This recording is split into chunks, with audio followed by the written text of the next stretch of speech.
আজি মুখ্যমন্ত্ৰী সোণোৱাল ডাঙৰীয়াই জজ খেলপথাৰত অসমৰ বীৰ শ্বহীদসকলৰ পুষ্পাঞ্জলি অৰ্পণ কৰে।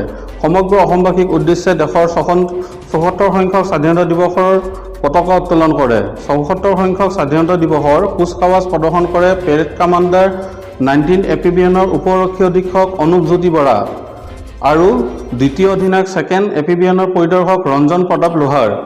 মুখ্যমন্ত্ৰীয়ে ভাষণত কৰোনাক দোহাই দি জুৰুলা কৰা অসমক দিনে নিশাই সকাহ দিবলৈ অবিৰত চেষ্টা চলাই থকা চিকিৎসা কৰ্মৰ লগত জড়িত সকলোকে ধন্যবাদ জনায়। লগতে এই ক্ষেত্ৰত সদাজাগ্ৰত আৰক্ষী, গাঁওবুঢ়া, জনস্বাস্থ্য কাৰিকৰী বিভাগৰ শক্তি তথা সাংবাদিকসকলক নিস্বাৰ্থে পালন কৰা কৰ্তব্যৰ প্ৰতি ধন্যবাদ জনায়।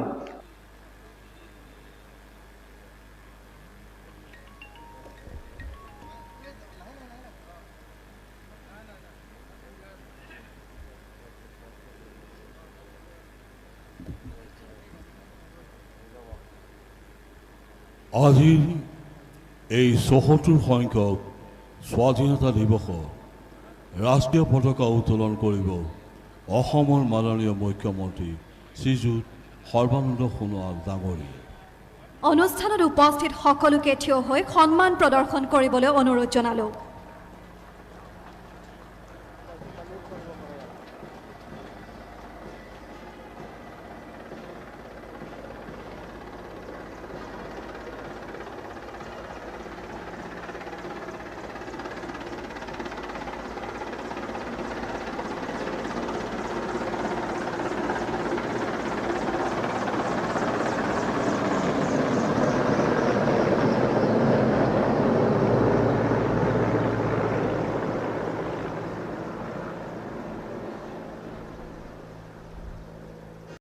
আজিৰ এই কুচকাৱাজৰ পেৰেড কামাণ্ডাৰ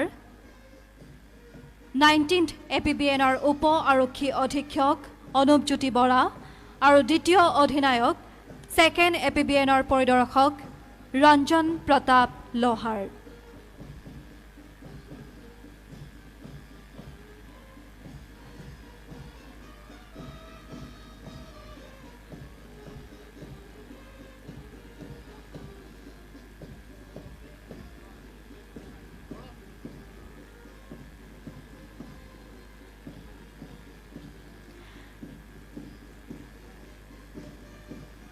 আজিৰ এই কুচকাৱাজৰ প্ৰথম পল্টন অসম আৰক্ষী বেটেলিয়ন নেতৃত্ব দিছে বিজয় কুমাৰ ঠাকুৰে।